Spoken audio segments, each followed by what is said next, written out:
BBC London, laanta af Soomaaliga ee BBC London kala soco wararkii ugu dambeeyay iyo falanqayntoodaba. Dhagaystayaasha BBC ee waqooyiga Amerika waxay naga dhagaysan karaan telefoonadooda mobilka.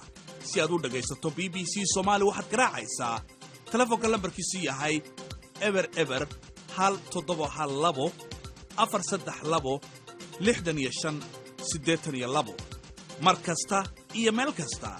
waa BBC Soomaali. sarkaalad sare oo ka socotay wasaaradda arrimaha dibadda ee Mareykanka isla markaana u qaabilsan arrimaha qaxootiga iyo socdaalka ayaa maalmahan booqasho ku mareysay dalalka Suudaan iyo Kenya si ay indhaheeda ugu soo aragto xaaladda qaxootiga ee dalalkaasi ku sugan. sarkaaladan ayaa waxa ay ka hadashay mustaqbalka qaxootiga Soomaalida iyo dhaqaale la'aanta soo food saartay xeryaha qaxootiga ee Kenya. wariyaha BBC-da Raage Xasan Cismaan ayaa faahfaahintan ka soo diray magaalada Nairobi.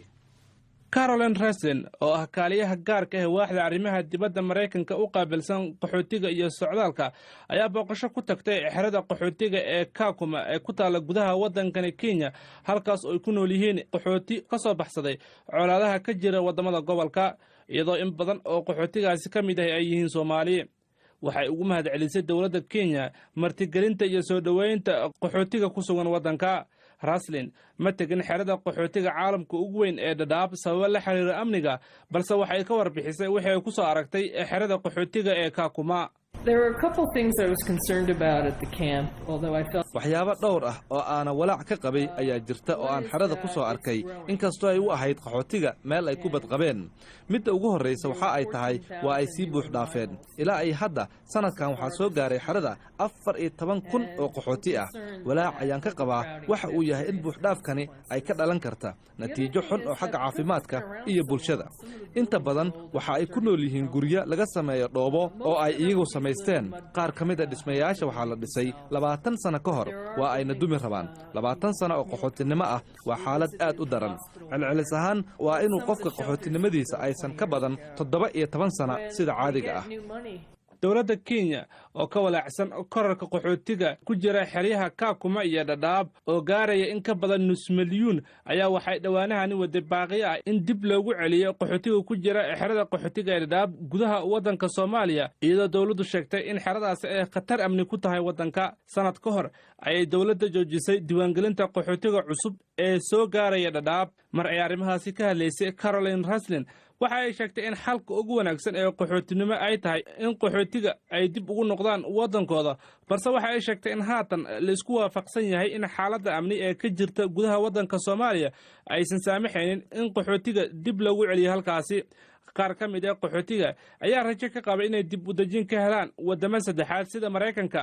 sarkaalkan ka tirsan waaxda arrimaha dibadda ee Mareykanka waxa ay shaaca ka qaaday in sanadkii aan soo dhaafnay oo kaliya dib u dejin lagu aqbalay Mareykanka in ka badan 58,000 oo qaxooti ku noolay waddanka Kenya oo nolol cusub hadda ka bilowday Mareykanka. ra'yi aruurin laga sameeyay qaxootiga Soomaalida ayaa muujinaysa in 80% ay daneynayaan inay waddankooda dib ugu noqdaan. sida ku cad sharciyada caalamiga ahna, dib u noqoshada qaxootiga waa inay iyaga maskaxdooda ka soo go'do oo kaliya oo lagu caawiyo sidii loogu celin lahaa si nabad ah oo sharaf ay ku dheehan tahay. marka waan dareensannahay inay jiraan dad la socda xaaladda Soomaaliya oo laga yaaba inay yiraahdaan Soomaaliya xaaladdu way isbedeshay oo waa lagu noqon karaa, balse waxaad moodaa in la isku raacsan yahay in weli ay taasi wax ka dhiman tahay. Raslin waxay sidoo kale walaac ka muujisay hoos u dhaca ku yimid dhaqaalaha ay deeq-bixiyaashu ku bixin jireen gargaarka xeryaha qaxootiga ee Kenya. UNHCR waxa ay kol sii horeysa sheegtay in hoos u dhac uu ku yimid 50% maalgelinta xeryaha sanadkan, waxa ayna saadaalinaysaa in sanad dhib badan ay noqon doonto sanadda 2013. balse Raslin waxa ay sheegtay in Mareykanka uu 53 milyan oo dollar ku bixiyo arrimaha gargaarka qaxootiga ee Kenya sanad kasta. waxa ayna sheegtay in wadamada Yurub oo in badan oo ka mid ah dhaqaalaha xeryaha bixin jiray ay wadamadaasi soo food saartay hoos u dhac ku yimid dhaqaalahooda. waxay hase yeeshee ugu baaqday waxa ay ugu yeertay wadamada aan dhaqan ahaan deeqaha bixinin sida Brazil, Shiinaha, Turkiga iyo wadamada gacanka Carabta inay gacan ka geystaan howlaha gargaarka qaxootiga. Raage Xasan Cismaan, BBC, Nairobi.